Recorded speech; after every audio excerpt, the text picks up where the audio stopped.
자, 이번 시간에는 수륙제 의뢰문의 간행에 대해서 먼저 살펴보도록 하겠습니다.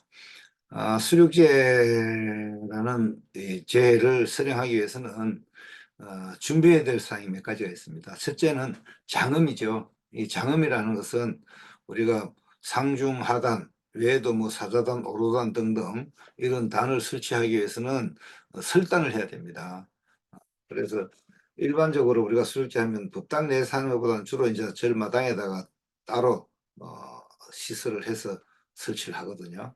그렇게 하는 어, 장음이 설단과 그다음에 설단에 필요한 또 도상 있어야 되는 습니다. 상단 괴불, 뭐 중단 하단에 중단에는 예를 들어서 그 뭐야 삼장탱화, 그다음에 하단에는 그 감로탱화, 그리고 사좌단, 오로단은 또 그에 맞는 탱화가 있습니다. 그래서 그런 탱화도 준비하는 것.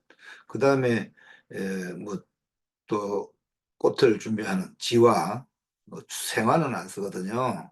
그래서 지화를 만들어 쓰는데 그런 지화의 준비라든지 또는 상중하단, 하단과 사자단, 오로단 그 외에 연가 고온들을 어, 부를 때 장음하는 그러한 어, 번들, 깃발로 만들어가는 번들 이런 것들을 다 격식에 맞게 맞춰 하는 것을 장음이라고 하고요. 그런 미술이죠, 그러니까. 그 다음에 이제 에, 어뢰문에 따라서 번패를 하죠. 번패는 소위 노래 부르는 것이라고 생각하시면 됩니다. 그래서 짧게 제가 한번 예를 들어서 거불성이라는 걸 해보면 나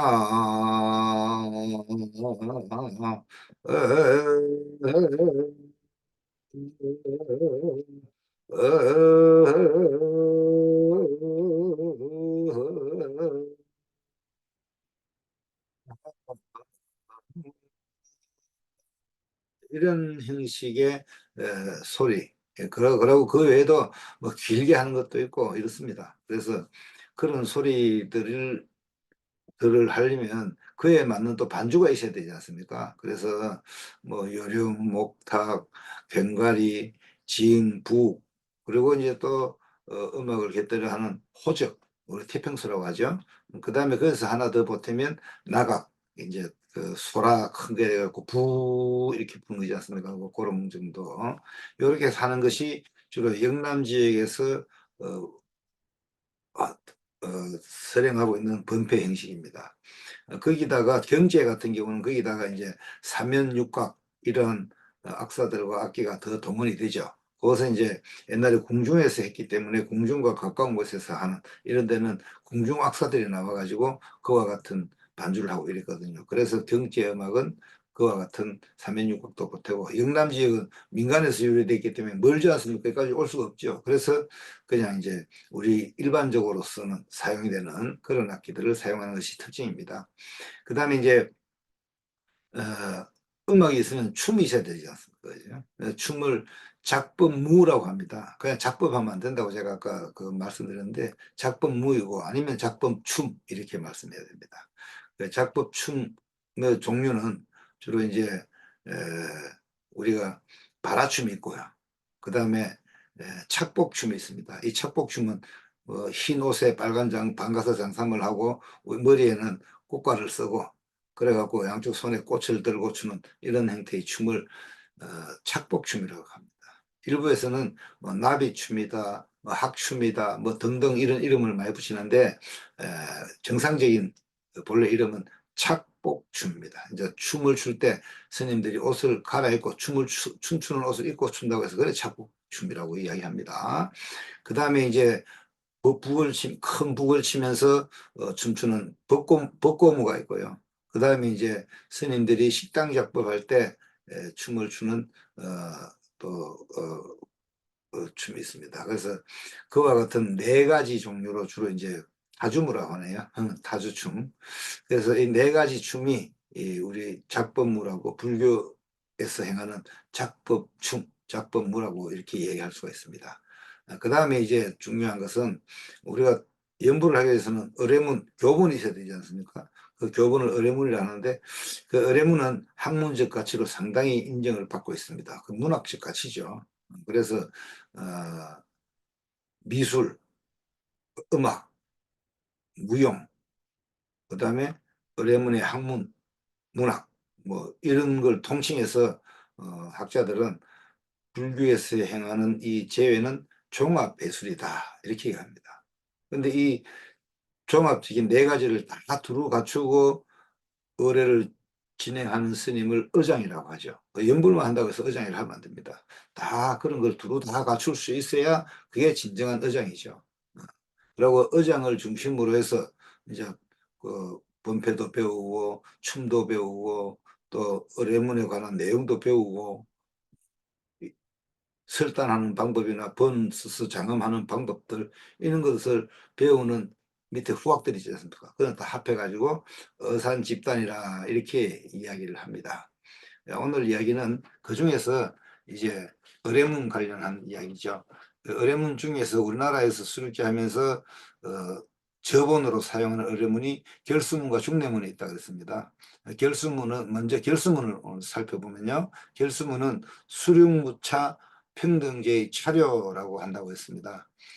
이 책은 정확하게 언제 간행됐는지 누가 간행했는지 이러한 정확한 정보를 알 수가 없습니다. 단지 고려 말경에 간행되었을 것으로 추정한다. 이렇게 이해를 하시면 좋을 것 같습니다. 이 의례문은 우리가 사용하는 모든 의뢰문이 가장 간단하게 되는 형태입니다.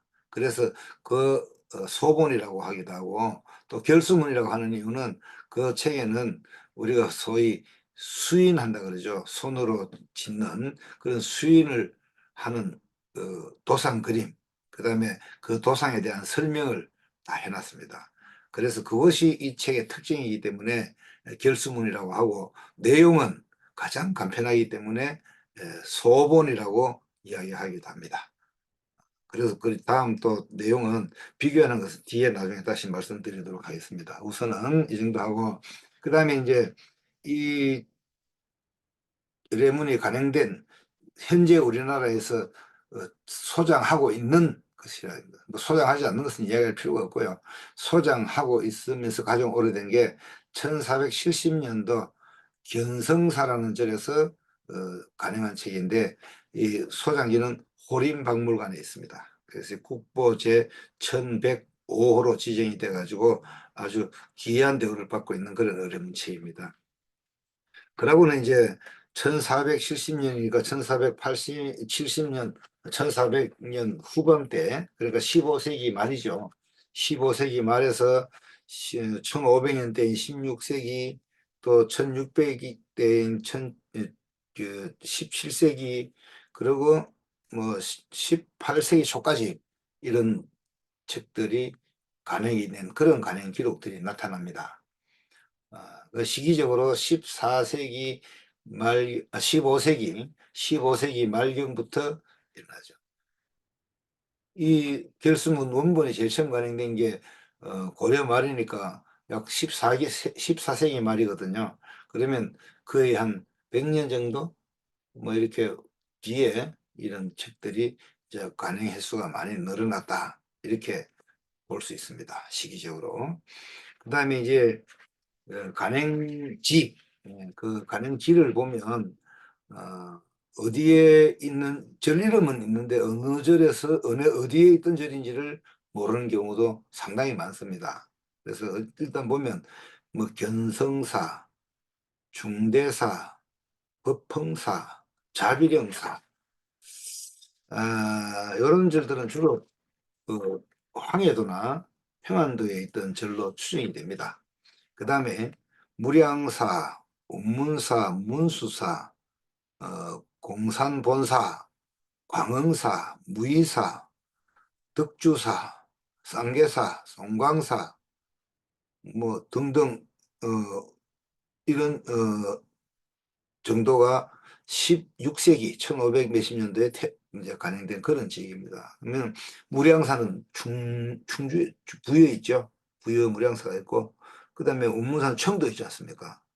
그 다음에 또 운문사가 저 전라도 쪽에 있는 데서 어뢰문이 간행된 경우도 있습니다. 운문사라는 절이 있어가지고. 그 다음에 이제 우리가 알고 있는 운문사하고 다른 경우도 있습니다. 그 다음에 무의사는 광진에 있죠. 전라도에 있죠. 그 전라도 광진에 있는 무의사 이런 게 있고요. 그 다음에 이제 쌍계사, 하동에 있는 쌍계사. 그 다음에 송광사.